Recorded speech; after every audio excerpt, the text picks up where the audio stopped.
Hi guys, welcome back to my channel. Today we're doing my film and TV favorites of the year so far. It is June 6th, so halfway through the year. Not quite halfway through the year, but halfway through the year. A quick count on my letterboxd, and I watched 73 movies from the beginning of the year to now basically, and I have 21 new movies that I watched this year that I'm going to be talking about, and then I'm going to share some of my favorites that I'm always rewatching, so those are counting into the 73 movies that I watched, and then I'm going to talk briefly about the TV shows that I've been watching. You guys know me most for my books, but I graduated as a film major. The last 2 years of my degree, I've been doing most of my classes that adhere to my major, and in those classes we do film theory and the written critical theory and just mostly discussion of what we can pull from these movies and stuff like that thematically and technically. Okay, the past year basically I have just been getting into class, watching a movie, discussing that movie, next week watch a new movie, discuss that movie, and so because of that I've watched a lot more movies that I wouldn't have necessarily watched myself because of the syllabus and the professors and stuff like that, so that's fun, and I hope I can give you some good recommendations if you're just I don't know what to watch. Here are some of my favorites that I've watched, and I'm going to give you my letterboxd rating on them as well. My letterboxd is going to be down in the description if you want to see it. I don't really write reviews. That may be something I might start up a little bit more now that I'm post-grad. That's that. So let's get talking to these 21 movies. None of these are in order specifically. I think the lowest rating I have from on here is a 3.5, and then from 3.5 we go to 4s, and then the 4.5s and the 5s in those categories. So my 4s are not rated in the way that I liked them the best. I just kind of put them up here and I was like, okay, this is fine. I can just briefly about each summary. These 21 are all new movies that I watched this year that I want to talk about, and they're not new releases, they're just new to me movies. So let's get started. First movie is The Power of the Dog. I gave this one 3.5 stars on letterboxd. This movie came out in 2021. I'm putting all the details around here somewhere. I really enjoyed this movie. This is a Western movie. I'm not the biggest fan of Westerns. Thinking historical Westerns, the ones that were really popular back then, I'm not the biggest fan, but I've watched The Power of the Dog. I've watched another Western recently. I know that technically Jordan Peele's Nope is a Western, but yeah. This one I would say is more Western than Nope, but I enjoyed this one. This one stars Benedict Cumberbatch. Also, Kirsten Dunst is in here, and then her husband, the guy that's playing Plutarch in the next Hunger Games movie. I think it's Jesse Plemons. Don't know. I thought this movie was really good. It's pretty long, I'm not gonna lie, but it was good. I liked the cinematography. I liked the storyline of it. It was really fun, and it's not stereotypical Western. We follow the main character, which is Benedict Cumberbatch, and so he has this mentor person that he always looked up to. I think it was Cowboy Henry or something like that. He looked up to him a lot, and then him and his brother Jesse Plemons inherit this estate. They ride the horses down to a new place, and then Jesse Plemons' character meets Kirsten Dunst's character, and she is a widow with her teenage son. Jesse Plemons gets on Kirsten Dunst, and then they kind of join the family. Kirsten Dunst's character is plagued by Benedict Cumberbatch's character, because Benedict Cumberbatch is very, I don't like this woman, very why did my brother marry her, why is she my house, blah blah blah. He does this psychological messing with her because he kind of bullies her son in the beginning of the movie. As he comes home back from university, he is all of a sudden really I want to be nice to this guy. She views it as psychological torture on her behalf because he hates her. He feels you get it. Yeah, it kind of subverts, unlike a lot of other Westerns that were directed by men, this one's directed by a woman. It kind of just deals with how a woman directs these topics and these spaces that are dominated by male masculinity and stuff like that, and how she subverts it with her filmmaking and stuff like that. And so it's really good. I really enjoyed it. I think it's on Netflix, so you can go watch it. It's a fun little watch. Next, I have The Novice. This one's also a 2021 movie. It's also directed by a woman. Yeah, it's directed by a woman. If you really like Black Swan, the Natalie Portman movie, you'll really like this. It's very similar in that it's a psychological thriller, and it's basically our main character inflicting this psychological torture on herself in a sports setting. Basically, our main character, Alex, she's at this university, and then she hears the junior varsity team is looking for rowers, and she's super obsessed with being the best rower to make the varsity team. She just goes through all those motions of being super obsessed with something and inflicting psychological torture to be the best and the very best and beat all the competition to be in the varsity team. It's basically Black Swan. I really enjoyed it. I think the cinematography of this movie was really beautiful. It's really dark because it is a psychological thriller, and the water is really dark. It's all blue. It has a blue tint to it. It's really fun. I wouldn't say it's fun. It's crazy, but it's not the most insane. I liked it a lot, and I gave it a 3.5 stars. I think the way that the actress played her main character, the actress played not Kato. the girl that was teamed up with Kato in the Hunger Games. I don't know her name.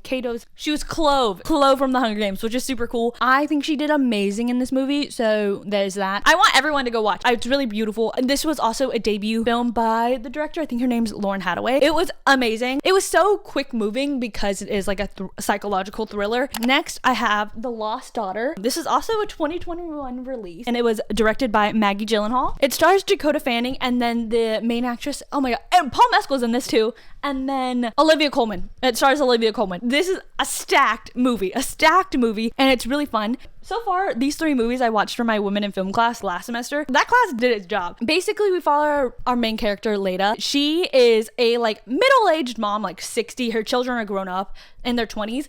And so she's on this vacation in Greece by herself. At this area that she's staying at, she goes to the beach a lot. And so at the beach, she sees a family, and Dakota Fanning has a daughter. Dakota's like married into a family that's low-key like the Italian mob kind of thing, New York, Italian mob adjacent. She's always looking at how Dakota Johnson is interacting with her daughter. She loves her daughter, and so like when they do talk, it's always about like how her daughter is so cute, how like she remembers when her girls were that young. And it shows glimpses of the past of Leda, Olivia Colman's character, or a younger version of her, and how she is with her daughters. And she's very it's not super neglective, like she's very self-concerned in the fact that she doesn't want to just be known as a mom, and she still is working. She wants to work. It deals with that and how she is like low-key neglective of her children, and how that unfolds and everything like that, and how her relationship with her, I think it was like her husband at the time, kind of unfolded, and how she treated her daughters. And so now, as she's like an adult reflecting and watching Dakota Johnson like interact with her daughter, she's like really reminiscing on the times of when she had younger daughters that age and stuff like that. So it's really good. Yeah, loved it. 3.5 stars. So now we're at the 4 stars. And so the first 4-star I'm going to be talking about is The Substance. And this was also directed by a woman. This was a new release, 2024. This stars Margaret Qualley and Demi Moore.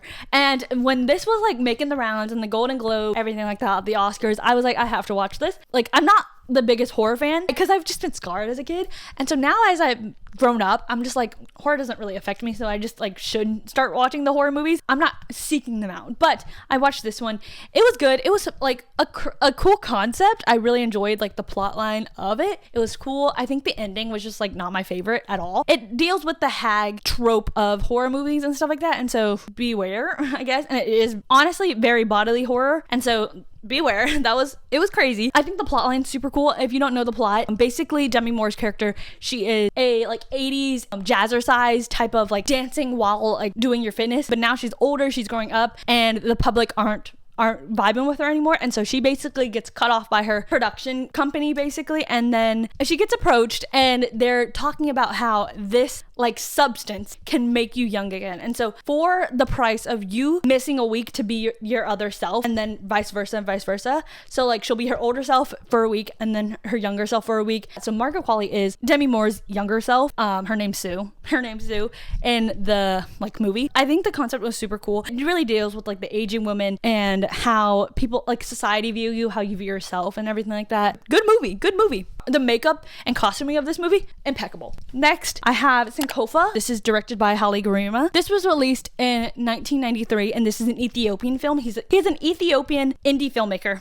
Really cool. I've watched another one of his movies. I think it was Bush Mama. That one was really good as well. I watched this in one of my classes. This was like dealing with Afrofuturism. I don't know our main character's name, I'm not gonna lie, but our main character, she's a woman from African descent, and so she's in Africa and she's a model. So she's like taking pictures on this like very historically like significant place in the beach area in Africa. I don't know which country specifically, but she's doing this, and so her like photographer is just snapping away pictures, and this man who calls himself Sankofa is the protector of this historically significant land and everything like that. And so he's driving away all the tourists that are like trying to come here and just like look at it, just like ogle at it. And so while he's doing that, she confronts the woman. The movie kind of just goes back and forth between like her being like in the present day as a model, and then it transports her into the body and the mindset and the life of an enslaved woman during slavery in the South.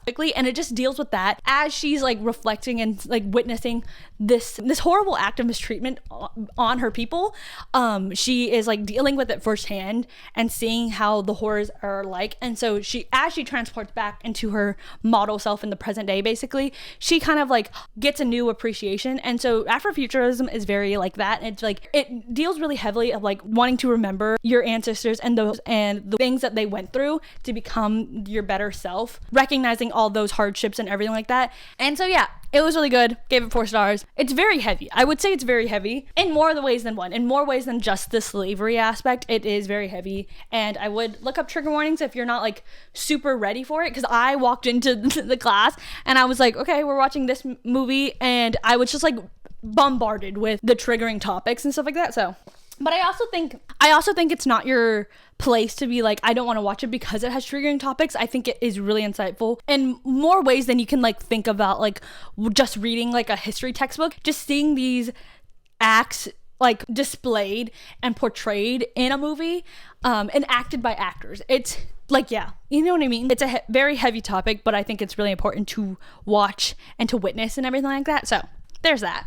Next movie is The Matrix. I watched this for the first time this year. This was released in 1999. This was directed by the Wachowski sisters. I didn't know Keanu Reeves was so baby in this, but it was crazy. I think I watched it also in my sci-fi class that I watched Sankofa with. But this one is just very basic sci-fi and fantasy, where like the main character, Keanu Reeves, is seen as the messiah of this like whole plot line and stuff like that. And so it basically is just that, but I think it was super cool in the way that everything was approached. I was just like in awe every time I was watching it, and I was like, holy crap. And I understand like why it was so culturally significant. So that's that. If you don't know The Matrix, basically our main character, Keanu Reeves, Neo, he is a hacker, and that's his like online name. And so he gets approached by the group that is like his ragtag group of misfits. They talk about how everything is a simulation, like none of this is real, none of his life up until he's known it is real. And so it goes more into depth with that. He has to save the world, blah blah blah blah, and he is the chosen one, basically. Next I have Ingrid Goes West. This stars Aubrey Plaza and Elizabeth Olsen, but Aubrey Plaza in this movie was insane. She was so good, and the fact that like it was just like crazy. It's very hard to navigate because you feel so bad for Aubrey Plaza's character, but she's like batshit crazy. Like, she's insane. Ingrid Goes West is basically a film that talks about like the harm of social media and like and parasocial relationships. And so Aubrey Plaza's character, Ingrid, she has a bunch of parasocial relationships, and so she's super obsessed with her phone, and this is a coping mechanism because her mother has passed away recently. Aubrey Plaza follows Elizabeth Olsen's character on Instagram and then like comments on her posts and stuff like that, and then Elizabeth Olsen's character replies to it. So Aubrey Plaza does not live in California. Because Elizabeth Olsen's character is in California, she's like, yeah, it's so fun, and she's just like very influencer replying to comments and stuff like that. And then Aubrey Plaza's like, I need to be this woman, I need to be her friend. And so she takes all of her savings that her mother has left because she's died. She goes out west. So it just deals with like the super crazy parasocial relationship and then like manipulation that Ingrid goes through to become friends with Elizabeth Olsen's character, and how that relationship kind of blows up in her face and everything like that. So this movie, I thought it was so crazy, and this was released in 2017, so very like topical for that time. It was just insane. I gave this one 4 stars. I really enjoyed it. So that's all I have to say. If you just want like a movie just to like watch it and not think super critically on it, but just be super entertained, watch this movie. Next I have The Virgin Suicides, directed by Sofia Coppola. This is released in 1999 as well. I've never watched it before. I enjoyed it a lot. Kirsten Dunst, I know why her career like skyrocketed out of here because of this movie. She did super well. This movie is just basically how the 5 Lisbon sisters, they're driven to a hard extreme and how they all commit suicide, trigger warning, all because of the very strict like house arrest that they face because of certain actions and stuff like that. And so you can see the way it goes. And this one is also pretty reminiscent of another movie that I'm going to be talking about, but it was shot really well. The storyline, I never read the book, but I think it was really good. I liked the movie. It's not like super stand out to me. Like the shots and the cinematography of the way that time is like portrayed is really good. I love that part about it. But like other than that, like the shots are very basic in the fact that it's like shot, reverse shot, blah, blah, blah, a close up, pulling back, medium shots, blah blah blah. And the plot is very, it's hard to like watch. It's good. I give it 4 stars. That's why it's up here. But yeah, I chose to talk about this movie because I enjoyed it a lot more than the other 73 movies that I watched. So yeah. Next was Beautiful Boy. This was released in 2018. This stars Steve Carell and Timothée Chalamet. This is based on a memoir of the father of a now recovered drug addict, and in his time as a father during the height of his son's drug addiction. And so yeah, it's a very heavy film, and I think Steve Carell and Timothée Chalamet specifically, they acted their hearts out, and I really enjoyed the film. I've never watched anything like it. I never really watched anything dealing with rehab and relapse of like an addiction as strong as portrayed in this film. I gave it a 4 stars. It was really moving, powerful, really good. I think the aesthetics of the film were really beautiful. And thinking back on this movie's not as like dull as a lot of like modern films are. And so I really enjoyed that because it's filmed in San Francisco, and San Francisco and the Bay Area right now, they're not as like glamorized. And I don't think that this film like demonizes the Bay Area and San Francisco specifically in its portrayal of it. And so I really enjoyed that. And I think the coloring was really good. It wasn't dull. And I think the message, sharing this type of story, was really beautiful as well. And like adapting the memoir into a film really well. I think the actors portrayed it beautifully. So next I have Rafiki. This is a Kenyan film about a lesbian relationship. So I think it's such a beautiful film. I think the filmmaker and director, I don't know her name, but she's Kenyan. She really wanted to portray a lesbian relationship that was so authentic. It's just a sweet little movie. I loved the relationship in here, and it deals with really heavy topics as well, like homophobia in Nairobi. And this film was actually like banned by the Kenyan like government or something like that, and so that's really sad. I think it's like back. I think they lifted that ban, I'm pretty sure, but yeah, it's really beautiful. I loved the aesthetics of the film, and it like I think the filmmaker, like I said, she like coined this term like bubblegum. It's like bubblegum something, and like aesthetic of how she is portraying these girls from Kenya, and how it's like there's always that racist undertone of like how people view Kenya and how people view Africa. And so the filmmaker is directly like opposing that and just like showing that like the people in Africa aren't what you think they are. And so I loved it. I think the film was really beautiful, and it showed like I said, it just showed a really authentic lesbian relationship as these girls are growing up and like learning to become themselves and stuff like that. Loved it. I highly recommend you watch it. Next, I have We Live in Time. This stars Florence Pugh and Timothée Chalamet. Loved it. Like I knew it was gonna be sad. I didn't think I cried, so A+ for me. I gave this one 4 stars. This came out in 2024. It's just a sad romance love story film where these people are each other's soulmates, and so you just witness their relationship as they grow up and stuff like that, and the hardships they face. Yeah, Florence Pugh's character, Florence Pugh and Timothée Chalamet. Florence Pugh and Andrew Garfield's character, Alma and Tobias, they meet because Alma hits him with her car as he's getting a divorce, and so he's like down in the dumps. She invites him to the opening of her restaurant, and she's like highly decorated chef, and so it just deals with their time together. Really fun, really good romance movie. Next, I have Mustang. This was released in 2015, and this is a Turkish film, so it's unlike Rafiki and Sankofa, where they are speaking English, but it's like the filmmakers are of those descents. Mustang is a Turkish film throughout. They're speaking the language spoken in Turkey, and the filmmakers Turkish as well. Blah blah blah. Very similar in like topic to the Virgin Suicides, and the way that these girls, these 5 sisters, are super under house arrest. I would say even more so than the Virgin Suicide girls, and also in the cultural like undertone of like being a woman in Turkey and how they approach that, especially because they are young women like transitioning to adulthood. And so yeah, it just deals with like the cultural shift more so than I would say in Virgin Suicide. So these girls, the older ones, are expected to get married to wealthy men and just like being like pawned off as like wives and stuff like that. And so it deals with that and how each of them and how those aspects of this culture like affect the girls in different ways and stuff like that. So yeah, I enjoyed this movie. 4 stars.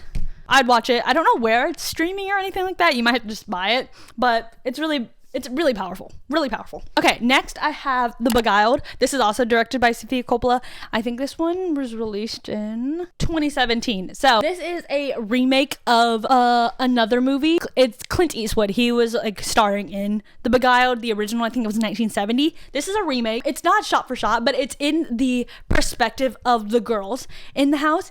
This is set during the Civil War. I will say that Sofia Coppola in this movie specifically, there are some things that I just don't really agree with and the way that she portrays the time period, I would say. So going with that, going with your own opinion on that. But yeah, I didn't really agree with it, and I think it was a little like icky sometimes to think about it like in retrospect and stuff like that. So this is set in the South in the Civil War time, and so this group of white women in this house are by themselves. This is like a school. It's not a boarding school, but it's like a school where they teach these young girls subjects and etiquette and stuff like that during this time. It's like set in like Virginia area, like not super South, but in the South. This one has Nicole Kidman. This is a stacked cast. Nicole Kidman, Elle Fanning, Kirsten Dunst, and then oh my god, what's his name? Colin Farrell. Stacked cast. I enjoyed the film. I think it was really beautiful, and I love the lighting. I love the lighting of this film and the tones that it displays, because some of it's really dark. The tone is dark, and then the lighting matches that darkness. Really fun. Also, yeah, really good. I think this is shot in like Alabama or something like that, and it was just really beautiful and stuff like that. But basically all you have to know is that Colin Farrell's character, John McBurney, he is a wounded Union soldier. In this version, he is for hire for the Union. He's like a soldier for the Union because he was hired to be that from Ireland, and so he's not like pro-Union specifically. He's just like employed by the Union to fight in the war. One of the young girls named Amy, she takes him up. She's like, oh, he's her. And so Nicole Kidman is like the matron of the house. She's like the head girl in charge. And so Kirsten Dunst's character is just a like teacher aiding Nicole Kidman's character, which is Miss Martha, and then Miss Edwina is Kirsten Dunst's character. That's all. You don't really need to know their names. Nicole Kidman's character is being like lenient. She's like, okay, he's wounded. We can't just give him up to the Confederate soldiers. They kind of like house him. They kind of help him get better. And then something happens in the night. They're trying to get rid of him. Basically, they're like, we need to get him out of here. He is not welcome anymore. And so it's very like these women are probably 5 or 6 or 7 of them being secluded with just this one adult grown man, and so it's very scary in that aspect. And I think that Sofia Coppola's version of The Beguiled, I've only watched clips of the 1971, the Clint Eastwood one, is so much better in the way that it just portrays the situation at hand and how these women are, only 2 of them are adults, and so it's like really icky and like when you think rationally about it. So I think Sofia Coppola's version of that, of the storyline, was really good and better than the original. So there's that. Okay, next I have Anora. This one is directed by Sean Baker. This one was the best film of 2024 by the Oscars and stuff like that. Mikey Madison did amazing in this movie. I didn't expect it to hit as hard as it did. Like I talked about in, I think, Beautiful Boy, the coloring was not my favorite. It's very dull and dark. But like, imagine like this. It's just like really dull, and I'm sorry that I only have black and white pictures on the wall because I couldn't have it vibrant, but like it was really dark and dull. But I think Mikey Madison's portrayal like of her character was really good.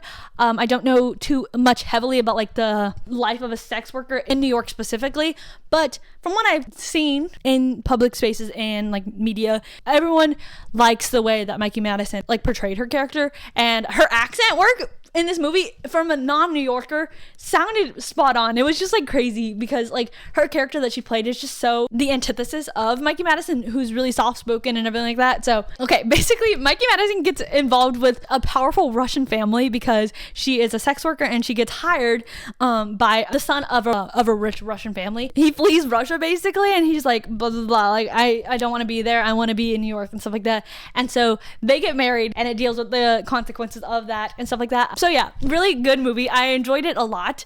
Yeah, really good. Next, I have Interstellar, directed by Christopher Nolan. This was released in 2014. I remember that. The lighting went dark. I gave Interstellar 4 stars. I really enjoyed it. It's just a very cool sci-fi movie, and it's very different because I don't really watch a lot of space sci-fi movies. Like this blends like different elements of sci-fi that I think a lot of people love, and it was also just really beautiful as a sci-fi movie. I loved it so much more than 2001 Space Odyssey. I will say it. I've watched 2001 Space Odyssey more times than I can admit to and want to admit to. It hasn't been that much. It's probably been 3 times, and I just don't enjoy the film. But I really enjoyed Interstellar. I think it was really fun, really cool. I think what's his name, Matthew McConaughey, did a really good job. So did the girl that played Murphy, both young and old. I just think it's like such a cool concept, and the way that Matthew McConaughey's character in this like future, that the world, it's like kind of like the Dust Bowl again, but like there's just so much dust and the soil is not keeping its nutrients, and so we are trying to find other planets to exist on. This one, it's like you go into a black hole and there's going to be a whole new galaxy, and we want to like scope out which planets are feasible to live on and stuff like that. So Matthew McConaughey's character was a pilot, and so like it said he was a pilot, but he was like probably astronaut pilot something. He had to be an astronaut, and so he wants to get back into it because now he's just a farmer and his crops are dying because the soil is not fertile and stuff like that. And so humanity's falling apart, and then he gets approached to be a astronaut to go on this like once in a lifetime mission that you realistically won't come back from, and they are just trying to scope out different feasible planets to live on. And it deals also with family dynamics, as Matthew McConaughey's character just leaves his family and like in the care of his father, which is the kid's grandfather. And so Murphy is like 12 years old, and she's like very attached to Matthew McConaughey because that's her father and stuff like that, and their mother's not in the picture. I think she's died. It deals with that. Good movie. Next, I have Thelma and Louise, directed by Ridley Scott. This was released in 1991. This is just a girl film. It's just 2 girls. It's a girl film. I loved it. This is a like road trip of these girls just like evading the police. It's really cool, and I loved it. I loved the main characters. Sarah Sheridan and Gina Davis. They did amazing jobs portraying Thelma and Louise. Loved it. I loved watching them like kind of devolve into their true authentic selves during this time. Thelma and Louise, they are very tight-knit girls that are just like trying to go out on vacation, and they run into trouble, and then they have to start fleeing the country. And so that's this film. I watched this film solely because Paul Mescal said this was his favorite Ridley Scott movie, and I was like, okay, I'll watch it. And I loved it so much. 4 stars. Next, I'm going to be talking about Whiplash. I don't know who the director is, but this was released in 2014, I think. I gave this 4.5 stars. We've moved out of the 4s, but I gave this one 4.5 stars. I really enjoyed it. It's very similar in the way that The Novice and Black Swan are. Our main character, Andrew, he is a aspiring musician, and he plays the drums. And so he goes to this music college in New York that is highly esteemed. And so he's in like not the best of the school's band. And then he gets approached by the music director, Terrence Fletcher, and he is like the best of the best. And if you like have connections with him, you can get your foot into the music world really easily. And so he's trying to prove himself to Terrence Fletcher. It's just insane in the way that he devolves in his obsession with being the best and like proving himself to Terrence Fletcher. Really good movie. I think the sound design of this one, I think it's what it won an Oscar for, but really good as well. I just love an obsessive main character that is just like trying to strive to be the best. I think it's just so fun to like explore. It's not glamorizing like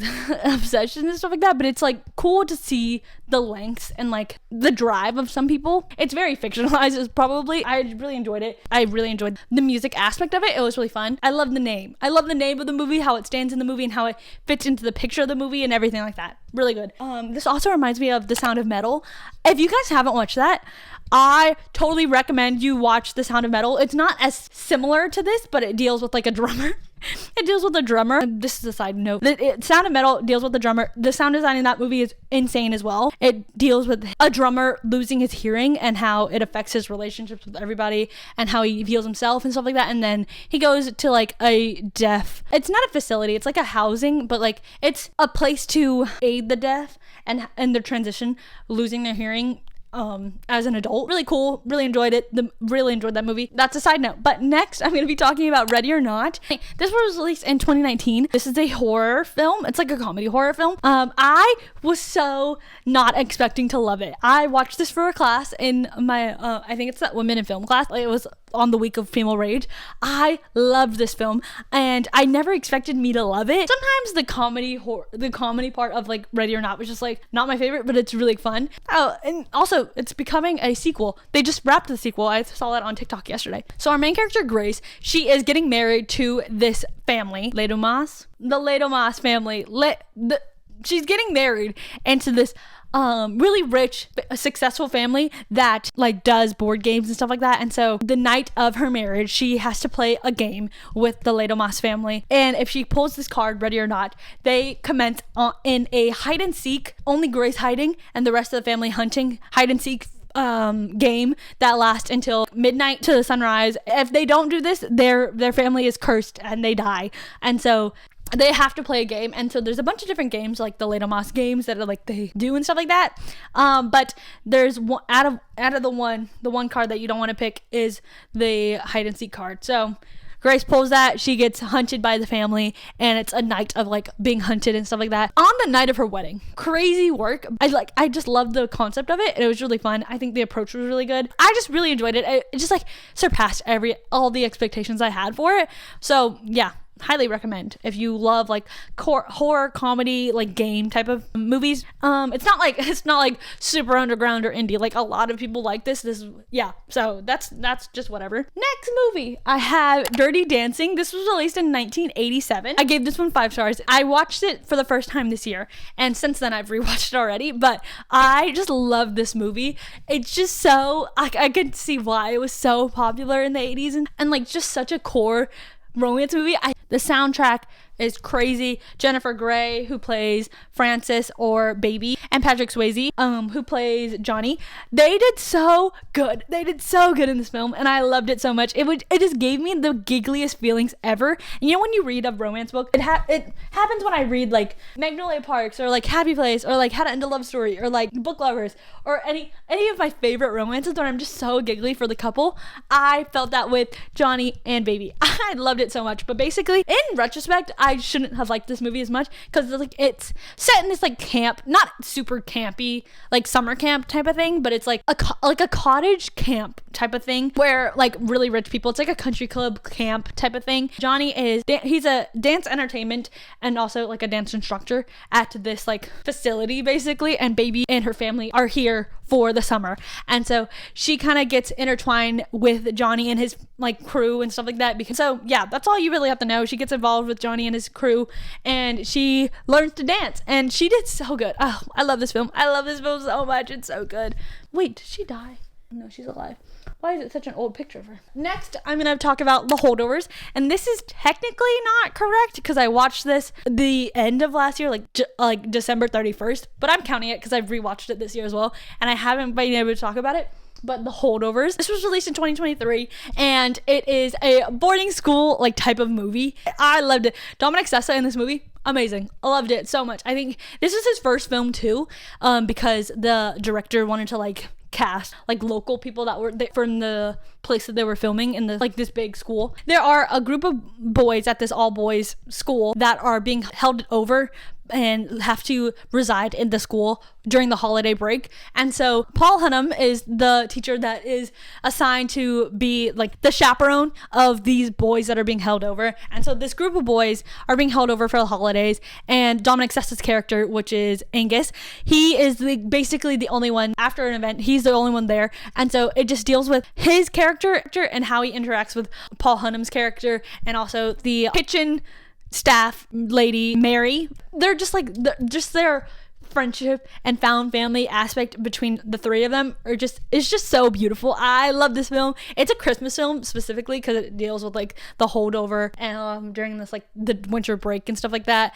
But I watch it anytime. I love it. So there's that. 5 stars for me. 5 stars for me. 5 stars for me. I just love it so much. I love the way that the friendship was found, and like the understanding that Paul and Angus came to each other because they didn't really like each other. Paul Hunnam's character is very like strict. He's like that strict classics teacher that talks about like ancient Greek and Rome and stuff like that. Dominic Sessa's character, Angus, he's just like witty and like snarky to like all authority basically. He doesn't recognize his privilege and stuff like that, and the privilege of being at this like at this boarding school that's really prestigious and stuff like that. And so he gives Paul Hunnam's character a hard time. Paul Hunnam gives him a hard time, gives Angus a hard time, and they just like bicker back and forth. But the friendship that they have at the end of the film, beautiful. Loved it. Next to my favorite one I probably watched this year, which is 20th Century Women. This was directed by Mike Mills. This was released in 2015. It stars Annette Bening, Elle Fanning, Greta Gerwig. This film was beautiful. Our main character Dorothea has a son, Jamie, and so she's a single mom, and it kind of just deals with her being a single mom. It's set in 1979, and so her 15-year-old son, Jamie, she is like kind of like not knowing how to connect with him specifically, and so she has this house, and so at this house 2 other people live here, a man and then Greta Gerwig's character, Abby. And so Abby, she recruits Abby and Jamie's best friend, which is Elle Fanning's character, Julie, like to kind of like, because they're so much like closer in age to Jamie, and like they're friends, not like Jamie doesn't see them as like his mother and stuff like that. And so she kind of recruits those 2 characters to kind of like get through to Jamie and like open up to her, because she feels like she's not opening up to her, and without a male figure in his life, she's scared that he's not gonna turn out the way that she was expecting. And it kind of just deals with really a heavy family dynamic and stuff like that, and I think it was just really beautiful. I just loved it.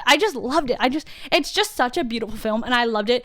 5 stars for me. I can see how it's not everybody's cup of tea, because it is very like slice of life, and it just deals with like it's a coming of age film of Jamie and Julie, which is Elle Fanning's character, and then Abby, and how everyone is like involved in Jamie's life and how he turns out to be. And I just think it's just really beautiful. It's also a film about motherhood.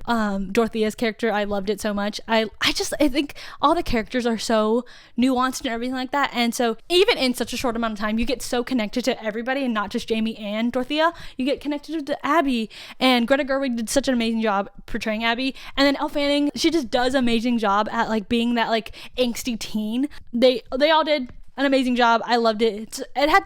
This film had so much love into it, and so I just felt it wholeheartedly. According to the Wikipedia, it's a like semi-biographical film, and so kind of inspired by Mike Mills' life, but like not fully. I just loved it. It was just really beautiful. But those are all the new films that I watched and that I wanted to talk to you about. So now I'm going to talk to you about some of my favorites that I always rewatch, and I'm just going to go through them pretty quickly. I'm not going to talk to you about them. I'm just going to give you a list of like some of my favorites that I always rewatch. First, I have To All the Boys I Loved Before. I gave this one 5 stars. This is released in 2018, and it's Laura Jean and Peter's film. I loved it. 13 Going on 30. I gave this one 5 stars. Released in 2004. Mark Ruffalo and Jennifer Garner, they bodied this film. It's so good. Okay, next I have Legally Blonde. I gave this one 4.5 stars. This was released in 2001. I love this film. All the Hunger Games films. So Hunger Games, directed by Gary Ross, was released in 2012. I gave that one 5 stars. The rest of the Hunger Games films were directed by Francis Lawrence. Catching Fire in 2013, I gave that one 5 stars. Mockingjay Part 1, I gave that one 3 stars. Released in 2014. Mockingjay Part 2, released in 2015, I gave that 3 stars. And then The Ballad of Songbirds and Snakes, released in 2023, I gave that one 4.5 stars. Okay, next, one of my letterboxd top 4 is Eternal Sunshine of the Spotless Mind, directed by Michael Gondry, released in 2004, gave that one 5 stars. Lady Bird, directed by Greta Gerwig, released in 2017, I gave that one 5 stars. Little Women, directed by Greta Gerwig in 2019, I gave that one 5 stars. Little Women's also my letterboxd top 4. Dirty Dancing, like I talked to you about, directed by Emile Ardinolo, I don't know. Released in 1987, like I talked about. I love that film. It's a constant rewatch now. Next, I have 10 Things I Hate About You, directed by Gil Jugger, released in 1999. I love this film. This is also in my letterboxd top 4. Good Will Hunting, directed by Gus Van Sant, released in 1997. That's also my letterboxd top 4. I love that film. How to Lose a Guy in 10 Days, directed by Donald Petrie, released in 2003, 5 stars as well. And then She's the Man, directed by Andy Fickman, released in 2006, 5 stars. And then Anyone But You, I gave 4 stars, and it's directed by Will Gluck in 2023. I love that film. I love the soundtrack. I love Glenn Powell, and I love Sydney Sweeney in that film. Love that film. And then now I'm going to talk to you about the TV shows that I love so much. First things first, I don't really watch too much TV because I'm just watching YouTube or I'm watching movies. So I'm not like really well versed in TV. I used to watch a lot of TV, but I kind of stopped. The shows in the past year that I've really enjoyed, the first one doesn't really count because I watched this last summer, but the new season's coming out this year and this month in June. And so this is The Bear. This started in 2022 and it's like to the present. The 4th season is coming out in June this year, 2025. And so I'm talking about it because I loved it. So basically our main character, Carmen Berzotto, he is a world-renowned chef. And so his brother has died. And so he comes back to Chicago to run his kitchen because his brother left his restaurant to Carmen. And it just deals with the aftermath of like him dealing with the death of his brother, his older brother, and just like all the stress and anxiety he has running the restaurant now, and how he changes things up. I loved it. I haven't watched the 3rd season. I only watched the first 2 seasons. I will watch it eventually, and then I'll watch the 4th season. Next, I'm going to be talking about Sex and the City. I recently watched this. I started this post-grad, so in May, and then I finished it in May. I finished it in May. So I took 1 month to watch 6 seasons of Sex and the City. This started in 1998 and it ended in 2004. And it has 6 seasons of it. I loved every second of it. Sometimes the topics and things that are explored in Sex and the City are very timely in like that area, and it would not fly, and I don't agree with it now. You kind of just like, oh, there's a butterfly. I love Carrie Bradshaw. I love her friend group. And I think it's like shows that are true friendships. So like New Girl, Friends, and Sex and the City. It's all about friends. It doesn't adhere to like them being only work friends. And so I think that like something like that I'm going to be talking about in like 2 seconds basically. But there's something so wholesome and like beautiful about like being friends, just being friends, and not being friends because you're obligated because of work. And so like stuff like The Office and like the dynamics that they talk about like in The Office are very different because they're work colleagues. They're not friends. And same with Parks and Recreation. They're just like work colleagues. They're not friends first. Same with like Severance and stuff like that. I love Sex and the City. I think my favorite's Miranda. I love Miranda. The 4 of the friends living in New York and how they just like navigate being a friend group in New York, and just like it is very Sex and the City. It really talks explicitly about sexual intercourse and stuff like that, and just everything to do with it. But Charlotte, Samantha, Miranda, and Carrie, they're just like best friends for life, and I love them so much. So yeah, if you really want a show about female friendships, I love this TV show. So yeah, go watch it. Next, I'm going to talk about Ted Lasso. Okay, there were 3 seasons of Ted Lasso from 2020 to 2023, and they recently renewed the show for a 4th season that hasn't been filmed yet, but it's coming soon. So Ted Lasso basically follows a man, Ted Lasso. He's from America. He was a D2 or something like that, college football, like American football coach. And so he gets offered the job to be a football manager for a team in Richmond, England. And so he takes the job to be a football manager, like a soccer football manager, and he doesn't know anything about soccer, and he takes a job, he moves to England, and it just deals with his time being the football manager, and I love it. I love the friend, like I just love the found family type of thing that happens in Ted Lasso, but it's also something like I said in Sex and the City, it's not as pure as like pure unadulterated friendship because it's tied to a job. I don't know, like it always, like it's just so crazy that like things like that end, especially after the 3rd season of Ted Lasso. Like things just end and then that you move on in life. Like that is so sad to me, and I just don't love it. That's why I love Friends and New Girl and like Sex and the City, because they're just like friends and they just talk. They're not like bounded by a job to each other. And so yeah, I don't know. It's just sad to think about. Next, I'm going to talk about Severance. It has 2 seasons so far. I love this show. It's like, is it technically sci-fi? It's like a sci-fi TV show. Everyone talks about it. Everyone loves it. Everyone and their mom loved it when the 2nd season was coming out this year. Basically, our main character, Mark, he joins this program to be severed from like working hours. So he goes down this elevator and his mind is severed. Like his severed self in the workplace, his innie self, doesn't know anything about the outside life and outside world. And he only knows work, and then the work is like mysterious, important work apparently, and so they don't know anything. They're just like hidden in the dark, and they just like kind of live their life underground working, and then once they're finished with work at 5 or something like that, they go up to the surface and they don't know anything about it. And so it just deals with that. Really incredible show, and it's shot really well. The aesthetics are really beautiful. I love Severance. Also, I think the season 1 finale is still my favorite episode of Severance. Actually, no, that's a lie.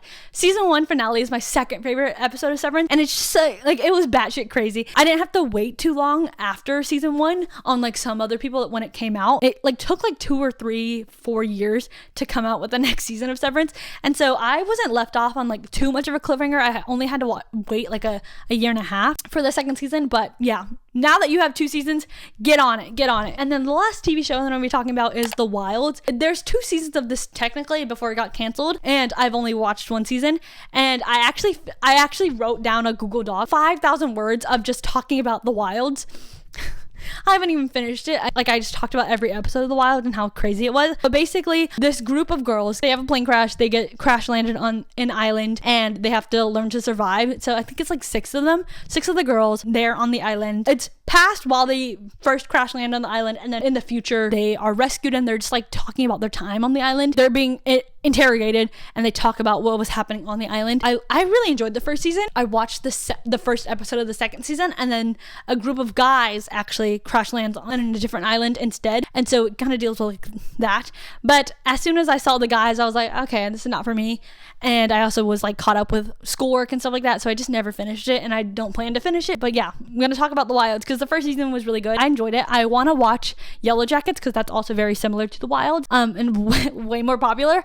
But yeah, there's that. Those are all the TV shows that I wanted to talk about. Yeah, I hope you guys enjoyed this video. Hope you guys enjoyed hearing the synopsises and my ratings and everything like that, and all some of my favorite movies that I watched this year, and some of my all-time favorite movies as well. Also some of the TV shows that I really recommend you guys watch. So I want to do more stuff like this, more like film, TV things alongside my book content. So hope you guys enjoyed this video. I love you guys. Comment down below anything else you want to see from me. I'm still going to be doing reading vlogs and everything like that, and this is probably going to be predominantly still books, but I hope this was fun every once in a while. And the only time I really talk about films and everything like that is sometimes interspersed with like if a book has an adaptation, or in the vlogs, or that specific video that I did, the reading vlog of the letterboxd chooses my read. So if you want to see more of this, let me know. Comment down below, give me some ideas, and I'll get to them. Thank you guys so much for watching. I love you guys, and like, comment, subscribe. All of my social medias are down in the description, and I'll see you guys in my next video. Bye.